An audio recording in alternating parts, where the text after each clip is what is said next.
जय हिंद स्टूडेंट्स। आज हम प्रीवियस ईयर के क्वेश्चंस को डिस्कस करेंगे। प्रीवियस ईयर के जब pen and paper based question papers आते थे उस ज़माने का एक क्वेश्चन पेपर है 2023 के आस का ये क्वेश्चन है लगता है। इस क्वेश्चंस में हम देखेंगे कि जिससे पता चलेगा क्वेश्चन का स्टैंडर्ड कैसे हुआ करता है आपके CUET के UG के अकाउंट्स के पेपर का। ठीक है, तो पहला क्वेश्चन आप देख रहे हो, द फर्स्ट क्वेश्चन है the library run charitable purpose. तो ये क्वेश्चन अब आपके सिलेबस का नहीं है, मतलब मैं उन क्वेश्चंस को स्किप करता चला जाऊंगा जो क्वेश्चन इस साल के CUET के सिलेबस में नहीं है, जैसे कि NPO हो गया आपका, या फिर रिडम्पशन और डिवेंचर्स के चैप्टर हो गए, और कुछ वो क्वेश्चन जो अब तक हमने डिस्कस नहीं किए हैं जैसे cash flow ratio, comparative analysis. तो जितना टॉपिक आज तक हमने डिस्कस कर रखा है उसके बेसिस पे जो क्वेश्चंस आए हैं, क्या हम उन क्वेश्चंस को सॉल्व कर पाते हैं on the basis of that कि नहीं, तो हम इस चीज़ को देखेंगे। आप इसका आंसर्स वीडियोस में जाकर देख सकते हैं। मैं अभी इसको, जैसे क्वेश्चन नंबर 2 है आपका, the source of relevance of और नॉट प्रॉफिट ऑर्गेनाइजेशन, ये भी नहीं हमारे सिलेबस में है इस साल से। क्वेश्चन नंबर 3 से हम आने की कोशिश करते हैं। क्वेश्चन नंबर 3 हमारे पास कहता क्या है कि मैच लिस्ट विथ 1 and 2। याद रखिएगा आपके क्वेश्चन में मैच के बहुत से क्वेश्चंस आते हैं, तो हम देखेंगे पहले मैच के क्वेश्चंस को। कि पहला क्वेश्चन कहता क्या है, share capital, reserve and surplus, capital reserve and current liability. ये क्वेश्चन हमने किस चैप्टर में डिस्कस किया है? ये चैप्टर इश्यू ऑफ शेयर के चैप्टर में डिस्कस किया इस पॉइंट को। अब शेयर कैपिटल कहाँ पे होता है आपके पास? शेयर कैपिटल सिंकिंग फंड क्या होगा, रिजर्व एंड सरप्लस क्या होगा, रिजर्व कैपिटल क्या होगा। तो सबसे पहले देखो, रिजर्व कैपिटल को हमने क्या पढ़ा था? Will be called up at the time of winding up, जिसको हम वाइंडिंग अप के टाइम पे कॉल्ड अप करते हैं। तो एक हमारे पास ये पता चल गया कि सी का जो ऑप्शन है 1, तो सी का जो ऑप्शन है 1 वो सिर्फ इसके अंतर्गत है, और सी के ऑप्शंस को 1 कहीं पे नहीं दे रखा। सी का 4 है, सी का 2, सी का 3। तो शॉर्टकट तरीके से अगर बाकी में आपको कंफ्यूजन भी है तो आप क्या कर सकते हो, एक शॉर्टकट तरीका इस्तेमाल कर सकते हो। किसी एक ऑफ मैचिंग में किसी एक पॉइंट को अगर आप कंफर्म, हमें पता है रिजर्व कैपिटल को हम तब मांगते हैं जब कंपनी वाइंड अप होती है। कैपिटल रिजर्व और रिजर्व कैपिटल के डिफरेंस ये बात डिस्कस किया था मैंने कि रिजर्व कैपिटल कब मांगा जाता है? जब कंपनी वाइंड अप होती है। और कैपिटल रिजर्व कब होता है? जो कैपिटल प्रॉफिट से या फॉरफीचर का जो अमाउंट बच जाता है उसको हम कैपिटल रिजर्व कहते हैं। तो यहाँ पे हमने क्या देखा कि रिजर्व कैपिटल के लिए ऑप्शन 1 है, तो सी का ऑप्शन 1, सी का ऑप्शन 1 क्या है? 4th, इसलिए 4th आंसर सही होगा। अब बाकी को आप चाहो तो चेक करना। ए का 3, ए है share capital, subscribe but not fully paid up, इसका एक टाइप है। बी का 4 रिजर्व एंड सरप्लस क्या है? अब सिंकिंग फंड का एक को रिजर्व एंड सरप्लस में सिंकिंग फंड चला जाता है। उसके बाद डी का 2 करेंट लायबिलिटीज आपको कॉल्स इन एडवांस है। इस तरह से अगर मान लो आपको इन सब में भी इश्यूज थे, आपको सिर्फ ये पता था रिजर्व कैपिटल किसे कहते हैं, तो भी आप इस एक आंसर को सही कर सकते हो। तो इस तरह से इसका आंसर कौन सा होगा? इसका आंसर डी होगा आपके पास। अब आते हैं अगले क्वेश्चन पे। विच of the following effect the revaluation account eight the time of reconstitution of a partner firm. Partner ये किस चैप्टर में मिलेगा? ये मिलेगा, हमने जब डिस्कस किया था admission of a partner, retirement of a partner के डिस्कशन को। तो यहाँ पे कहता है विच of the following will effect the revaluation account. Revaluation account में क्या क्या जा रहा था हमें पता है, increase in assets, decrease in assets, increase in liability और डिक्रीज इन लायबिलिटी। अब यहाँ पे देखो, इंक्रीज इन एसेट्स है, drawing against capital, interest on capital और पार्टनर सैलरी। ये 3 में वैसे हैं जो रिवैल्यूएशन अकाउंट में जाते ही नहीं, क्योंकि रिवैल्यूएशन अकाउंट में अभी मैंने क्या बताया कि रिवैल्यूएशन अकाउंट सिर्फ लेता है increase in assets, decrease in assets, increase in liability, decrease in liability. अब यहाँ पे आप कहोगे सर अनरिकॉर्डेड एसेट्स को भी लेते हैं, अनरिकॉर्डेड लायबिलिटी को भी लेते हैं, ओवर वैल्यूड एसेट्स लेते हैं और अंडर वैल्यूड एसेट्स के ट्रीटमेंट लेते हैं सब, लेकिन वो भी अल्टीमेटली क्या हुआ? इंक्रीज और डिक्रीज ही हुआ। तो यहाँ पे क्या होगा? विच of the following effect revaluation account. तो ये और ये तो रिवैल्यूएशन अकाउंट में जाता ही नहीं है, तो सिर्फ और सिर्फ रिवैल्यूएशन अकाउंट में क्या जाएगा? रिवैल्यूएशन अकाउंट में इंक्रीज इन एसेट्स जाएगा। इस तरीके से इसका ऑप्शन ये सही है, इसका ऑप्शन ये सही है। अब आते हैं, देखो इस तरह से क्वेश्चन का स्टैंडर्ड बहुत टफ नहीं है। अगर आप जो वीडियोस मैंने दिए हैं आपको उसको थोड़ा गौर से सुनोगे, उसमें थोड़ा स्पीड पेस ज़्यादा है, थोड़ा धीरे सुनोगे, उसको थोड़ा समझ कर सुनोगे, इंपॉर्टेंट पॉइंट्स को नोट करोगे तो क्वेश्चंस आपके सॉल्व होते चले जाएंगे। अगला पॉइंट कहता है identify the sequence of the following while preparing the accounts of the partnership. अगर आप पार्टनरशिप बना रहे हो तो कहता क्या है कि इसमें आपको ये बताओ सीक्वेंस कौन सा होता है। और ये कोई बड़ा मुश्किल सवाल नहीं, हर आदमी इसको सॉल्व कर सकता है। आप क्या जानते हो सबसे पहले कौन सा अकाउंट बनाते हैं इनमें से बताओ। सबसे पहले अकाउंट बनाते हैं ट्रेडिंग अकाउंट, ट्रेडिंग अकाउंट के बनाएंगे पीएल अकाउंट, पीएल अकाउंट के बाद बनाते हैं पीएल एप्रोप्रिएशन अकाउंट और बैलेंस शीट। इसका मतलब पहला ट्रेडिंग अकाउंट है सी, उसके बाद बी, फिर ए और फिर D, C B A D. तो इसका मतलब ये ऑप्शन आपका सही हो गया। तो क्वेश्चंस अगर आप देख रहे हो तो सीयूईटी ने क्वेश्चंस को उतना टिपिकल नहीं कर रखा, वो बस एक बेसिक अंडरस्टैंडिंग जानना चाह रहा है अकाउंटेंसी में आपके क्या है। और ये सब वो क्वेश्चंस थे जो आप आसानी से बना सकते हो, कोई बिना किसी एरर को किए हुए, बिना ये डर के कि माइनस मार्किंग और नेगेटिव मार्किंग है। ये दूसरे लैंग्वेज में है। अब आते हैं यहाँ पे विंडो ड्रेसिंग किसे कहते हैं। क्लास 11th में भी पढ़े होगे विंडो ड्रेसिंग किसे कहते हैं। इन चार ऑप्शंस को देखो। विंडो ड्रेसिंग कहता क्या है, to manipulate the accounts to show a better price picture of the financial position than the actual one, to show excessive depreciation, avoid tax, reduced। मान के चलो ये कंफ्यूजन हो रहा है कि सर इन तीन में से भी हो सकता है, ठीक है कंफ्यूजन, लेकिन क्या नहीं ये लग रहा है कि ये पॉइंट 1 जो है वो ऑटोमेटिकली एक्यूमुलेट कर ले रहा है एक ब्रॉड सेंस में सारे चीज़ों को।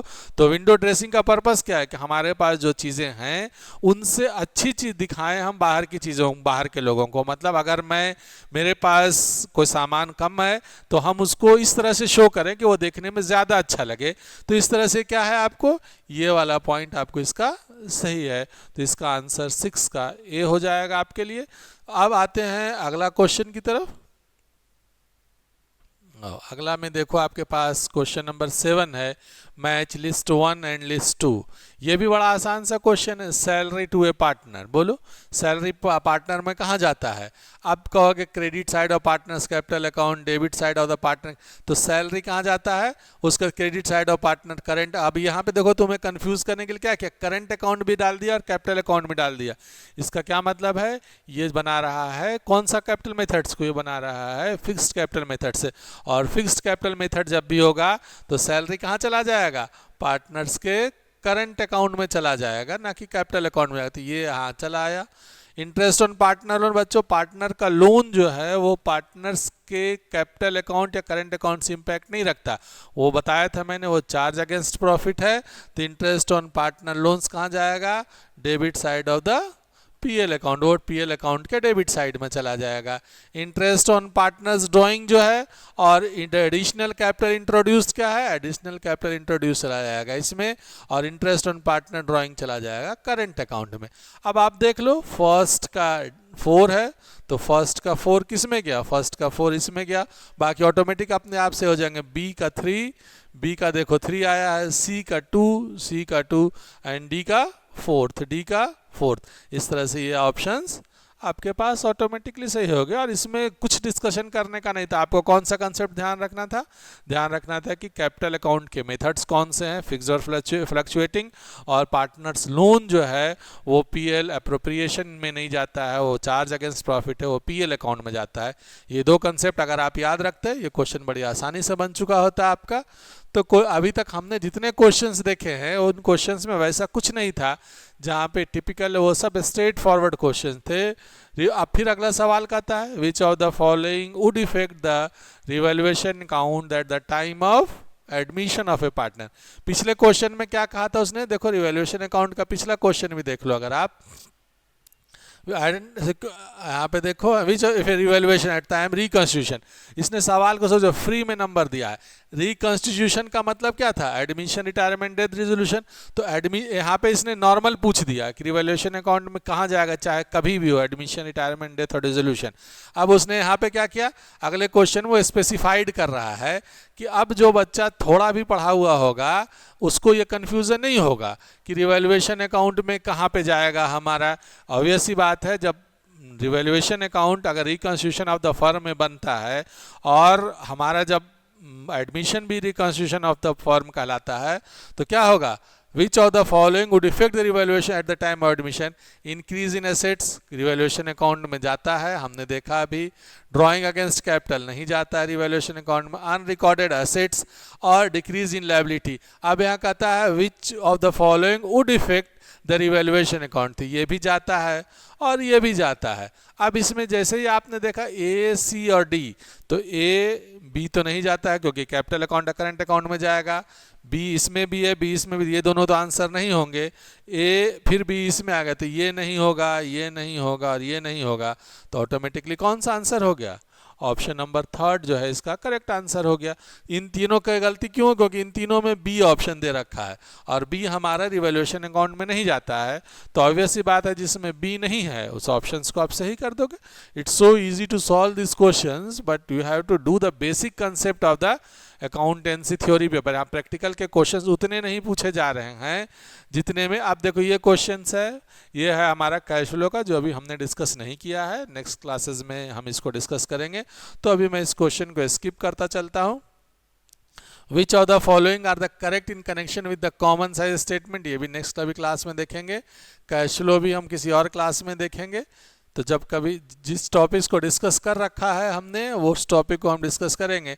द एडजस्टमेंट, ये 13 नंबर क्वेश्चन हमारा पढ़ा हुआ है.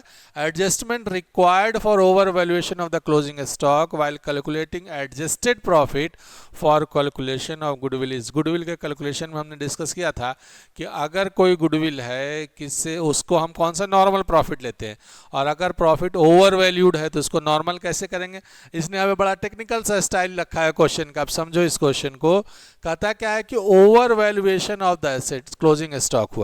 क्लोजिंग स्टॉक ओवर वैल्यूएशन से क्या होता है आप याद रखो. आपने ट्रेडिंग अकाउंट बनाया होगा, ट्रेडिंग अकाउंट में ओवर वैल्यूएशन करने से क्या होगा? क्रेडिट साइड इंक्रीज हो गया होगा. क्रेडिट साइड जैसे क्लोजिंग स्टॉक का इंक्रीज हुआ होगा तो इसका क्या मतलब है? इसका मतलब है प्रॉफिट इंक्रीज हुआ होगा. प्रॉफिट इंक्रीज हो गया करंट ईयर का. हमने इस साल अपना क्लोजिंग स्टॉक बढ़ा दिया तो इस साल का कैपिटल, इस साल का क्रेडिट साइड ट्रेडिंग का इंक्रीज हो गया. ट्रेडिंग का क्रेडिट साइड जैसे ही इंक्रीज हुआ आपका वैसे ही आपका क्या होगा? ट्रेडिंग के इंक्रीज करने के साथ आपका जैसे ही ट्रेडिंग इंक्रीज होगा आपका प्रॉफिट, ग्रॉस प्रॉफिट इंक्रीज हो जाएगा. तो इस साल तो आपका ग्रॉस प्रॉफिट इंक्रीज हो गया. ठीक है. और अब देखो इस चीज को समझने की कोशिश करो. क्वेश्चन कहता क्या है कि अगर एक तो हमारा इस साल का प्रॉफिट इंक्रीज किया लेकिन तुम्हें यह भी पता है कि इस साल का क्लोजिंग स्टॉक कहां चला जाता है? इस साल का क्लोजिंग स्टॉक अगले साल का ओपनिंग स्टॉक बन जाता है. तो अगले साल का ओपनिंग स्टॉक भी बन चुका होगा. दो चीजें हो रही हैं. पिछले साल का प्रॉफिट बढ़ा हुआ होगा और इस साल का प्रॉफिट घट गया होगा. तो हमें अगर गुडविल मान लो कैलकुलेट करना है और गुडविल के कैलकुलेट करने टाइम पे दोनों साल का प्रॉफिट दे रखा है तो हमें क्या हुआ कि reduction from the concerned year profit, हमको प्रॉफिट को रिड्यूस करना होगा और नेक्स्ट ईयर प्रॉफिट को क्या करना होगा? ऐड करना होगा. तो हमें करना है इस साल के प्रॉफिट को घटा देंगे हम, ये प्रॉफिट हमारा घटेगा और नेक्स्ट ईयर के प्रॉफिट को हम ऐड करें. क्यों? क्योंकि इस साल में हमारा प्रॉफिट पहले से ही बढ़ रखा है तो हमें घटा देंगे पिछले साल का प्रॉफिट. क्योंकि इस साल का क्लोजिंग स्टॉक अगले साल का ओपनिंग स्टॉक बना होगा तो अगले साल का ओपनिंग स्टॉक से क्या हो जाएगा? प्रॉफिट घटेगा क्योंकि ओपनिंग स्टॉक डेबिट साइड में जाता है. तो ऑप्शन नंबर ए एंड सी सही है.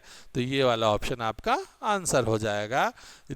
इसमें कौन सा कंसेप्ट की जरूरत पड़ी? इसमें जस्ट आपको 11th क्लास का ट्रेडिंग एंड पीएल अकाउंट के कंसेप्ट की जरूरत पड़ी और एक छोटा सा कंसेप्ट की जरूरत पड़ी कि आप जब गुडविल को वैल्यूएशन करते हैं तो नॉर्मल प्रॉफिट कैसे निकालते हैं. इन दोनों बेसिस पे ये क्वेश्चन आप आसानी से बना सकते थे.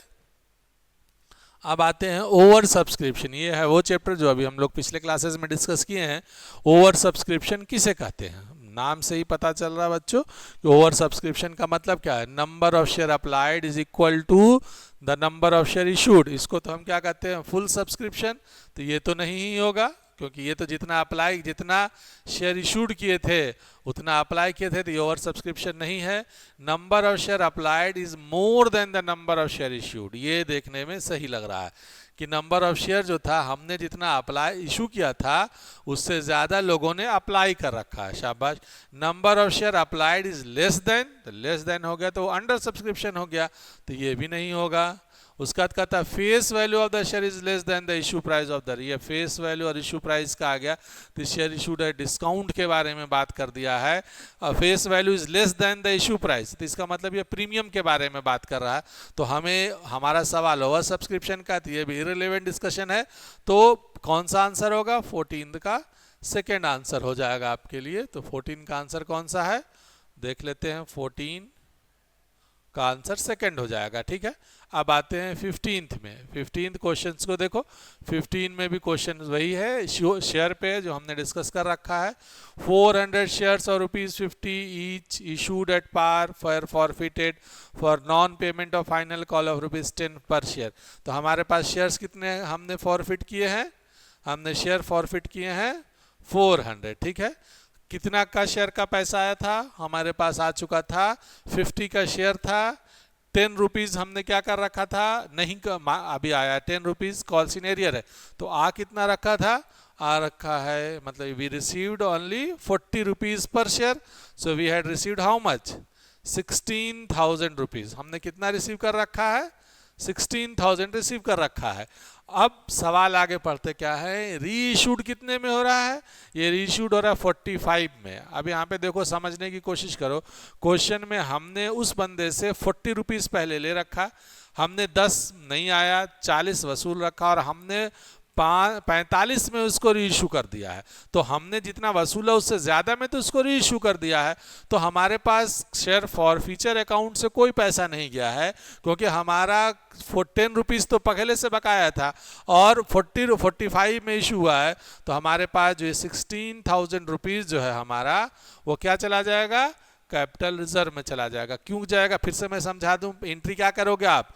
कि एंट्री करोगे share capital bank account debit 4500, 2 share capital करोगे आपके पास, सॉरी ये 16,000 नहीं होगा बच्चों, इस चीज़ को ध्यान रखो। मैं यहाँ पे दूसरा कंसेप्ट समझ लिया था। 16,000 आया, आपने बैंक से रिसीव कितना किया है? आपने बैंक से रिसीव किया है 40 रुपीज़। 45 रुपीज़ आया है आपके पास, पर में आया आपके पास 400 शेयर्स। तो 400 शेयर्स को मल्टीप्लाई कर लेते हैं, मैं इसको मल्टीप्लाई कर लेता हूँ। 4000 को शेयर्स को अगर हमने मल्टीप्लाई कर रखा है, देखते हैं 400 शेयर्स के लिए आया हमारे पास 45, तो 18,000 रुपीज़ जो है हमारे पास आ चुका है। हमारे पास आना कितना था? आना था हमारे पास 400 मल्टीप्लाइड बाई 50, 20,000 आना था। फिर और उसके बाद 18,000 आया, 2,000 रुपीज़ हमारे पास आना था। हमारे पास 2,000 रुपीज़ का फॉरफीचर चला जाएगा, तो हमारे पास फॉरफीचर में आया है 16,000, तो 2,000 इसमें चला गया। ये आंसर आपका 14,000 होगा। फिर से मैं समझा दे रहा हूँ इसको। आपके पास शेयर फॉरफीचर अकाउंट में क्रेडिट कितना से हुआ होगा?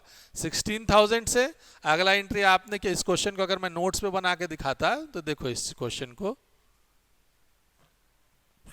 को मैं यहाँ पे डिस्कस कर दे रहा हूँ। हमारे पास कितना शेयर था? 400 शेयर था। पर शेयर का वैल्यू कितना था? 50 था। हमने 400 शेयर फॉरफिट कर लिया है। किस कारण से? उनका 10 रुपीज़ नहीं आया है, तो मतलब 10 रुपीज़ क्या है? कॉल सीनियर है। तो इसका मतलब 16,000 रुपीज़ क्या हो गया? शेयर फॉरफीचर अकाउंट में चला गया। और आपके पास क्या हुआ? शेयर फॉरफीचर अकाउंट में 16,000 आ चुका है। आपने उसको री इशू कितना में किया है? 45 में। तो एंट्री क्या करोगे? बैंक अकाउंट डेबिट 45 इंटू 400, तो आपके पास कितना आ गया? 18,000। और उसके बाद आपको 2 शेयर कैपिटल, आपको ही पता है शेयर कैपिटल हमेशा जाता है फेस वैल्यू पे, तो ये 400 इंटू 50, क्योंकि कॉल्ड अप पूरा था, तो 20,000। डिफरेंस कितना जा रहा है? ये चला जाएगा फॉरफीचर शेयर अकाउंट डेबिट कितने से? 2,000 से। आपके पास फॉरफीचर में कितना पैसा है? 1600, क्योंकि सारे के सारे शेयर्स री इशू हो चुके हैं, और उस री इशू होने के बाद कितना पैसा यूटिलाइज हुआ? 2,000 माइनस 2,000 कर दीजिए, तो आपके पास फॉरफीचर में कितना बचा रह गया? 16 माइनस 2 14,000। और इस 14,000 जब पूरा का पूरा फॉरफीचर हो चुका है, तो हम इसको कहाँ ट्रांसफ़र कर देंगे? इसको हम कैपिटल रिजर्व में ट्रांसफर कर देंगे। ये इस क्वेश्चन को है। अगर मुझे ये लगा कि ये क्वेश्चन पूछ रहा है शेयर फॉरफीचर में कितना जाएगा, तो शेयर फॉरफीचर में ये 16,000 है, और आपके पास कैपिटल रिजर्व में कितना जाएगा, कैपिटल रिजर्व में 14,000 जाएगा। सो आपका ये आंसर ये होगा इसके। अगर इसी क्वेश्चन में होता कि शेयर का फॉरफीचर अकाउंट में होता तो फिर आंसर ये वाला हो जाता। ठीक है, चलो अब अगले क्वेश्चन की तरफ बढ़ते हैं। Debentures are issued at a premium and redeemable at a premium, the journal entry have the following. ये कल ही के क्लास में डिस्कस किया हूं मैं कि जब कभी डिबेंचर्स को इशू किया गया प्रीमियम पे और उसको रिडीम भी प्रीमियम पे किया जा रहा है तो जर्नल एंट्री में क्या क्या होगा। तो सबसे पहले देख लो, आपको ये पता है कि सिक्योरिटी जब हम प्रीमियम पे इशू कर रहे हैं तो इशू करने का मतलब हमने 10 रुपये के डिबेंचर को 11 रुपये में इशू किया और 13 रुपये में रिडीम कर रहे हैं, तो मतलब फेस वैल्यू से ऊपर हमने इशू भी किया और फेस वैल्यू से ज़्यादा पे हम रिडीम भी कर रहे हैं। तो इस केस में हमारा सिक्योरिटी प्रीमियम अकाउंट तो आएगा ही आएगा कि इनकम बन के सिक्योरिटी के प्रीमियम अकाउंट को हम क्रेडिट कर लेंगे और सिक्योरिटी प्रीमियम अकाउंट क्रेडिट कर लेंगे और premium on redemption of debenture को भी हम क्या करेंगे, premium on redemption of debenture को भी हम क्रेडिट करेंगे, क्योंकि ये premium on redemption of debenture कौन वाला है, जो हमें प्रीमियम देना होगा रिडम्पशन के टाइम पे। और इन दोनों के साथ कल के क्वेश्चन में मैंने रेड से लिखा भी, तो ये दोनों की क्या हो जाएगा हमारे लिए, loss on issue of debenture. तो ये तीन के तीन इंपैक्ट करेंगे जर्नल एंट्री में, क्योंकि अब अगर आप थोड़ा कॉमन सेंस लगाते तो आपका पहला लाइन देखा होता है discount on issue of debenture account is credited. Discount तो हुआ ही नहीं है, प्रीमियम पे इशू हुआ है, प्रीमियम पे रिडीम हुआ है, तो डिस्काउंट का वर्ड तो आएगा ही नहीं। इसलिए अगर आप ये देख लेते कि जिसमें ए नहीं है वो आंसर सही हो जाएगा तो आप बिना क्वेश्चंस को डेप्थ में जाए भी इसका सॉल्व कर सकते थे। तो ऑप्शन नंबर 4 जो है वो आपका क्या है, ऑप्शन नंबर 4 एक करेक्ट ऑप्शन है। क्यों, क्योंकि इनमें इन्हीं तीनों का इंपैक्ट लिया गया है और यही जर्नल एंट्री होता है, कल ही हम देखे थे इसको। अब आते हैं अगले क्वेश्चन की तरफ। Question number 17, name of the account to be debited when the shares are forfeited. शाबाश, ये भी कल के परसों के डिस्कशन का है कि जब शेयर फॉरफीचर अकाउंट में करते हैं तो किस अकाउंट को डेबिट करते हैं, किस अकाउंट को क्रेडिट करते हैं। और अभी के जर्नल एंट्री से मैंने बताया कि शेयर फॉरफिट करेंगे तो क्या एंट्री करते हैं, शेयर कैपिटल अकाउंट को हम डेबिट करेंगे। तो शेयर कैपिटल अकाउंट क्या होता है, debate with the called up amount. ये जितना का हमने कॉल्ड अप किया था ये सब कंसेप्ट बेसिस भी इसलिए बताया था मैं। देखो इससे क्वेश्चन आ गया, शेयर कैपिटल अकाउंट को डेबिट करेंगे कॉल्ड अप अमाउंट से, तो शेयर कैपिटल अकाउंट डेबिट चला गया। पैसा कहाँ से आया, जो पैसा आ गया वो फॉरफीचर में, उसको हम क्रेडिट कर देते हैं। शेयर फॉरफीचर अकाउंट को क्या करते हैं, credited with the amount receive towards share capital. तो शेयर फॉरफीचर में हम इसको क्रेडिट कर देते हैं। अगला है कॉल सिनेरियर, जो पैसा नहीं आया है कॉल सिनेरियर अकाउंट को वो वहाँ पे रखेंगे जिसको हम क्रेडिट करेंगे जिसमें पैसा नहीं आया है। और फिर बचा security premium account. Security premium account अगर रिसीव हो चुका होता वो तो कुछ नहीं करते थे, लेकिन रिसीव नहीं हुआ होता है उसको हम क्या करते हैं, डेबिट करते हैं। Debited with the amount not received. देख लो अब इसको, ए का 4 है, अब यहाँ से देख लो ए का 4 कहाँ पे है, ए का 4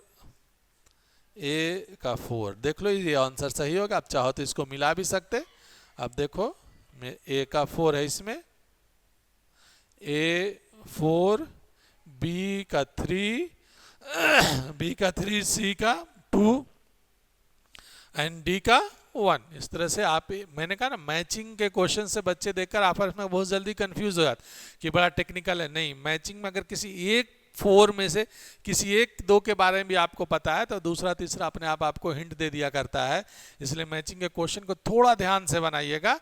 ये क्या था, ये शेयर फॉरफीचर का एक सिर्फ जर्नल एंट्री था कि, और कौन सा जर्नल एंट्री था, when shares are forfeited with when security premium is not received का क्वेश्चन जर्नल एंट्री था। हम क्या करते हैं, share capital account debit, security premium reserve account debit, to share forfeiture और टू कॉल सिनेरियर। यही journal entry अगर याद होता है तो ये क्वेश्चन बड़ी आसानी से आप बना सकते थे।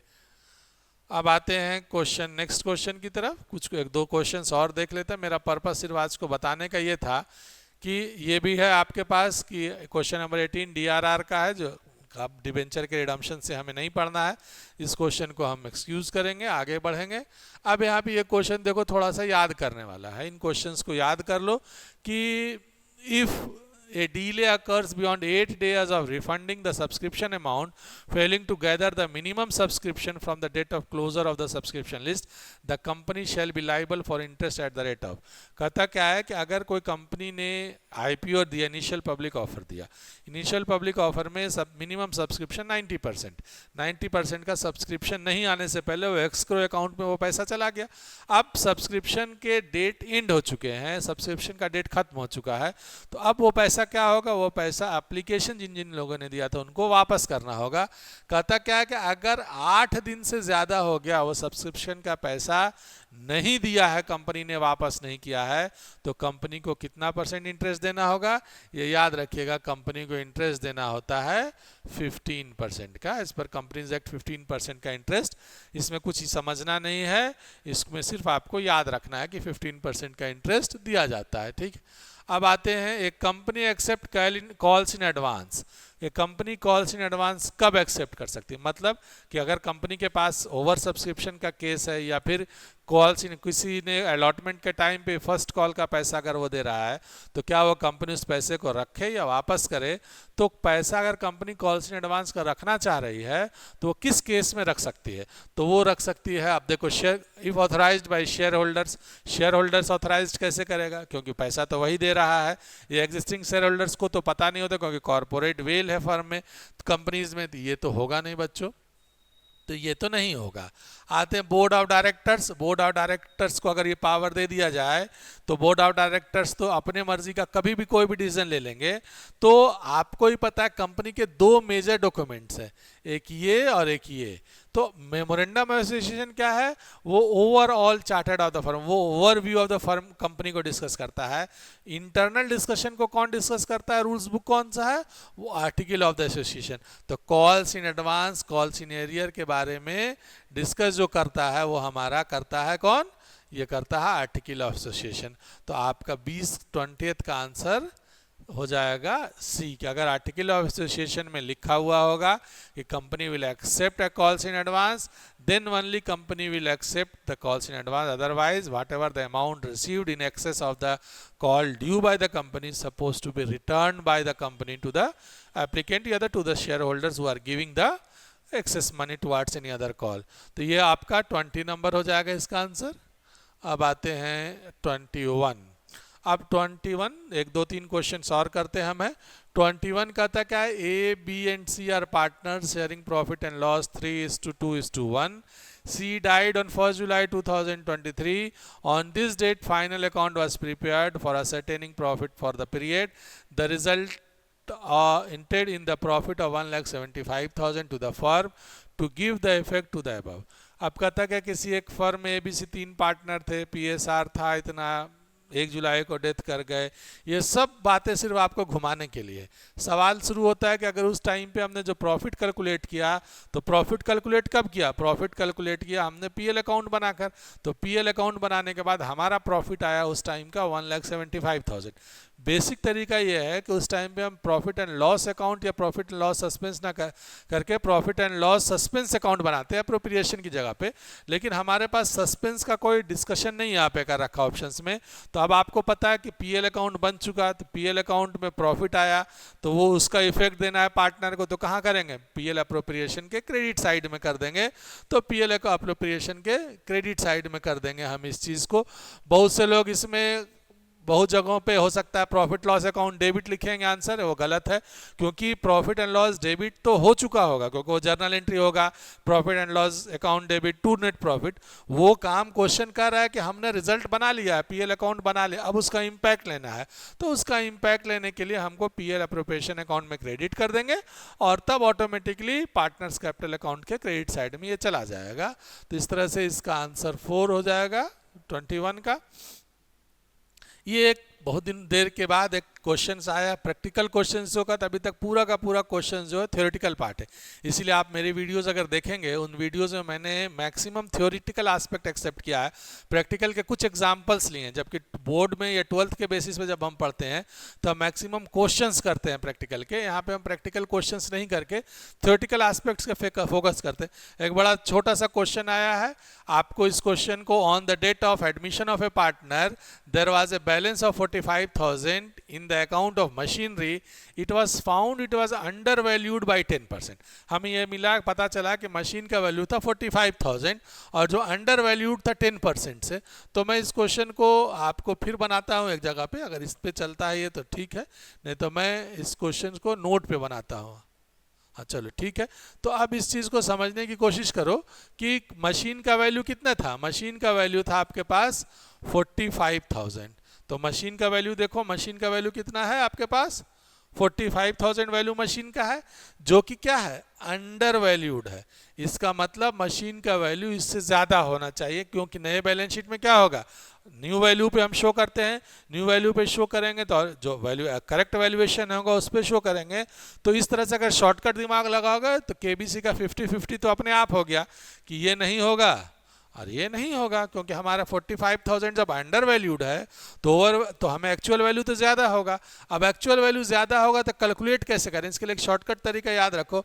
जितना वैल्यू दिया हुआ है ये कितना था, ये 90% था, तो डिवाइड बाय 90 और मल्टीप्लाइड बाय 100। आप बोलोगे सर याद कैसे रहेगा, तो आपको ज़्यादा लाना है, अंडर वैल्यूड था तो ओवर वैल्यूड करना है, तो जो बड़ा है उससे मल्टीप्लाई कर दो, जो छोटा से डिवाइड कर दो। यही क्वेश्चन अगर आता तुम्हारा कि ओवर वैल्यूड था तो हम 100/90 कर देते। तो बस आपको दिमाग में थोड़ा सा कंसेप्ट रखना है कि हमें फिगर बड़ा लाना है, इससे बड़े लाने के लिए क्या करेंगे, हम बड़े से मल्टीप्लाई करेंगे, क्योंकि आपके पास वही है दो फिगर।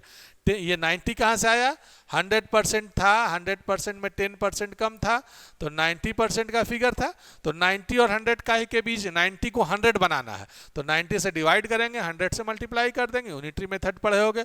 अब इसको जब आप करोगे तो 5,000 का हो जाएगा, 5 इंटू ये, तो आपका कौन सा आंसर हो गया, मशीनरी जो है नए बैलेंस शीट में कहा कितने में जाएगी, 50,000 में। अब यहाँ पे मैं एक अलग सा सवाल करता हूँ, ये बाकी का जो 5,000 है ये 45,000 में था और 50,000 ले जाओगे तो 5,000 का बैलेंस शीट कैसे मिलेगा, 5,000 से तो इम्पैक्ट पड़ेगा। ये इम्पैक्ट कहाँ चला जाएगा, ये चला जाएगा रिवैल्यूएशन अकाउंट में, और वो रिवैल्यूएशन अकाउंट से पार्टनर्स का कैपिटल बढ़ जाएगा। तो इधर से बैलेंस शीट के एसेट साइड में मशीनरी बढ़ा, रिवैल्यूएशन के प्रॉफिट से कैपिटल बढ़ा, बैलेंस शीट अपने आप इक्वलाइज हो जाएगा। इसलिए बैलेंस शीट के ना मिलने का टेंशन कभी मत लिया करो। जनरली स्टूडेंट लाइफ में जब मैं भी था तो सबसे बड़ा प्रॉब्लम हुआ करता था बैलेंस शीट के मिलने मिलाने का, और अभी आप उस चीज़ के टेंशन से मुक्त हो जाओ, बैलेंस शीट मिलेगा ही मिलेगा आपका, ठीक है। अब आते हैं अगले टॉपिक की तरफ। एक क्वेश्चन और कर लेता हूं मैं, अगर इस चैप्टर में है। डिविडेंड ऑपरेटिंग एक्टिविटी में जाता है, फाइनेंसिंग ये जब हम कैश फ्लो पढ़ेंगे तो डिस्कस करेंगे। इंडियन पार्टनरशिप एक्ट जान ही रहे हो, इसमें से मैंने बताऊंगा इंडियन पार्टनरशिप एक्ट। हाँ ये क्वेश्चन सॉरी अच्छा है, मुझे लगा सिर्फ से एक्ट पूछ रहा है आपका, नहीं, लेकिन इस क्वेश्चन में आपको एक्ट नहीं पूछ के एक बड़ा अच्छा सा कंसेप्ट दिया है। वो ये है कि इंडियन पार्टनरशिप एक्ट के बारे में कह रहा है कि इंडियन पार्टनरशिप एक्ट में 50 पार्टनर का जो कंडीशन है, मतलब जो 50 पार्टनर्स के जो कंडीशंस दे रखे हैं वो किसके थ्रू हैं। अब यहाँ पे समझ लो बच्चों, इंडियन पार्टनरशिप एक्ट खुद कहता है 100 पार्टनर के बारे में, लेकिन उसने क्या कर रखा, उसने कह रखा कि हम ऑथराइज्ड कर रहे हैं कंपनीज एक्ट को कि वो नंबर ऑफ पार्टनर्स को इम्पैक्ट करे, फिक्स करे। और कंपनीज एक्ट के सेंट्रल गवर्नमेंट ने क्या किया कि उसको इम्पैक्ट किया कि एक नोटिफिकेशन 2013 में लाकर कि ये number of partner should be 51। So partnership act जो है वो 100 पार्टनर कह रहा है, तो इसीलिए स्टेट गवर्नमेंट के पास नहीं पावर था ये, तो ये हमेशा याद रखिएगा। आंसर कौन सा होगा, आंसर होगा फोर्थ। आपका सेंट्रल गवर्नमेंट ने कर लिमिट करता था, पार्टनरशिप कैन है 50 part minimum maximum 50 partner, the limit has been set up by central government. 90% बच्चे क्या मारकर चले आते हैं, पार्टनरशिप एक्ट। क्यों, क्योंकि उनको लगता है पार्टनरशिप का क्वेश्चन है तो पार्टनरशिप पे ही होगा। नहीं, पार्टनरशिप एक्ट में एक चीज क्या है कि उन्होंने अपने मैक्सिमम नंबर को फिक्स करने का राइट कंपनीज एक्ट और सेंट्रल गवर्नमेंट को दे रखा। और सेंट्रल गवर्नमेंट ने कंपनीज एक्ट के अंदर में एक नोटिफिकेशन जारी करके कहा कि हम मैक्सिमम नंबर ऑफ पार्टनर कितना होगा, वो 50 ही होगा। इसलिए इस क्वेश्चन को थोड़ा सा समझदारी से देखिएगा, ठीक। तो अब आते हैं अगले क्वेश्चन की तरफ। अगला क्वेश्चन हमारा है 25th, ये हमारे पास नहीं है अब, क्योंकि ये क्वेश्चन पहले आया करता था कंप्यूटराइज्ड अकाउंटिंग में। अब ये क्वेश्चन हमें नहीं करना है, क्योंकि कंप्यूटराइज्ड अकाउंटिंग जो है वो ऑप्शनल हो गया इस साल से, और ऑप्शनल होने के साथ साथ वो आपको ऑप्शन यूनिट नंबर 5 जो आपका किताब पढ़ते थे, analysis of the financial statement, मतलब कैश फ्लो रेशियो, उसका कंपेरेटिव कॉमन साइज, उन चैप्टर्स के क्वेश्चंस को बनाना है। इस क्वेश्चन के को इग्नोर कर देना है। एक लास्ट क्वेश्चन मैं आपको ये 2 क्वेश्चन करके आज का क्लास को एंड करूंगा। कहता क्या, if there is no claim against workman compensation reserve, ये समझ लो WCR दे रखा है क्वेश्चन में, कि आपके क्वेश्चन में वर्कमैन कंपनसेशन रिजर्व दे रखा है वर्कमैन, और कहता क्या है, at that it is at the time of admission of the partner. If there is no claim, claim नहीं है, और मतलब बैलेंस शीट में वर्कमैन कंपनसेशन रिजर्व दे रखा है, और आपके पास कोई क्लेम नहीं है एडमिशन टाइम पे, तो पिछले क्लास में ही मैंने डिस्कस किया था, चाहे वर्कमैन कंपनसेशन हो, चाहे इन्वेस्टमेंट फ्लक्चुएशन रिजर्व हो, चाहे कोई भी रिजर्व एंड सरप्लस हो, लेकिन सिर्फ प्रोविडेंट फंड को नहीं, और इन सब का क्लेम को हटाकर अगर कोई पैसा बचता है तो सब के सब उस डेट में जो पार्टनर थे एडमिशन से पहले, उन सब में इसको हम ट्रांसफर कर देते हैं। So here the question, if there is no claim, यहाँ पे ध्यान रखना क्वेश्चन कहता है कोई क्लेम नहीं है WCR का पार्टनर के एडमिशन के टाइम पे, तो इससे क्या होगा, पार्टनर के वर्कमैन कंपनसेशन को खत्म करेंगे। ये पहले से ही क्रेडिट साइड में है, तो हम इसको क्या करेंगे, डेबिट साइड में। तो क्या जर्नल एंट्री होगा, workman compensation reserve account debit to partners capital account और करंट अकाउंट। किन किन पार्टनर्स के कैपिटल अकाउंट करंट अकाउंट को, क्योंकि ये रिजर्व बना है ओल्ड पार्टनर के कैपिटल के पार्ट, प्रॉफिट के पार्ट से, तो उस एडमिशन से पहले जो प्रॉफिट होगा उसके थ्रू हम उन सब पार्टनर्स को देंगे जो एडमिशन से पहले के पार्टनर है। तो हम देखते हैं यहाँ पे, चलो कैपिटल अकाउंट लिखा है, मतलब फ्लक्चुएटिंग कैपिटल मेथड बना रहा है, तो हमारा एंट्री होगा WCR to partners capital account. तो पार्टनर्स कैपिटल अकाउंट में तो जाएगा, डेबिट तो होगा नहीं, ये गलत होगा, क्योंकि पार्टनर्स का कैपिटल इंक्रीज करेगा रिजर्व से, तो ये 2 डेबिट वाले तो पहले खत्म हो गए। क्रेडिट हो जाएगा, क्रेडिट होगा, लेकिन ऑल को क्यों देंगे, जब वो पैसा ओल्ड पार्टनर्स ने बनाया है, तो ये प्रॉफिट किसको चला जाएगा, ओल्ड पार्टनर को जाएगा। सो ये आपका ऑप्शन नंबर 3 सही हो जाएगा। एक और क्वेश्चन हम देख लेते हैं, उस क्वेश्चन को देख लो। क्वेश्चन नंबर 27 है, A, B and C are partners sharing profit and loss 3:3:4. They decided to share profit equally. ये भी हमारे चैप्टर से डिस्कस किया हुआ, हमने डिस्कस किया था change in profit in sharing, change in profit sharing ratio के क्वेश्चन को। और ये बड़ा आसान सा सवाल है, कहता क्या है, हमने देख रखा है, हम पहले क्या करते थे, ओल्ड रेशियो और न्यू रेशियो निकाल लेंगे, हमारा क्या हो जाएगा, सेक्रीफाइस और गेन हम निकल जाएगा। ओल्ड रेशियो कितना है बच्चों, 3:3:4, तो हमारे पास कौन पार्टनर है, A, B, C। चलो मैं थोड़ा साफ साफ लिखने की कोशिश करता हूँ, 3, 3, 6, 4, 10, 3/10, 3/10, और ये C का जो है आपके पास, क्लीन कर लो, थोड़ा बड़ा लिखता मैं, A, B, C, ओल्ड है आपके पास यहाँ पे, ये मान के चले न्यू है, ठीक। ओल्ड आपके पास कितना है, 3/10, ये भी 3/10, ये है 4/10। न्यू कितना आपको कहता है, share profit and loss equally करना चाह रहे हैं, शाबाश। तो ये 1/3, 1/3 एंड 1/3। हमको गेन एंड सेक्रीफाइस करने के लिए क्या करेंगे, इन दोनों को सब्सट्रैक्ट कर देंगे। सब्सट्रैक्ट करेंगे तो एलसीएम हमारा कितना आ जाएगा, देख लो मैं मार्कर थोड़ा, हाँ, इन दोनों का एलसीएम कितना हो गया, एलसीएम हो गया 30, तो 30 तीनों का एलसीएम हो जाएगा हमारे पास। 10 है, 10 3, 3 3 9 हो जाएगा यहाँ पे, 9 - 3 10, 10 हो जाएगा आपके पास। देखो आंसर लगभग मिलना शुरू हो गया है, 9 - 10, क्योंकि दोनों का बराबर था। और यहाँ पे आपके पास 30 है, 10 हो जाएगा, 3 3 4 12 - 3 10 10। तो अब यहाँ पे देखो पहले का आंसर आ रहा है -1/30 ए के लिए, बी दिख रहा है तुम्हें, माइनस आ रहा है, बी का आ रहा है -1/30, ये दोनों का माइनस में है, और सी का है 2/30। तो मैंने उस दिन ही बताया था कि गेनिंग एंड सेक्रीफाइसिंग को जब आपस में टोटल करोगे तो बराबर हो जाएगा। अब यहाँ पे समझो किसी का ओल्ड ज़्यादा था और न्यू कम था, तो सेक्रीफाइस करेगा। ओल्ड कम था, न्यू ज़्यादा था तो वो गेन करेगा।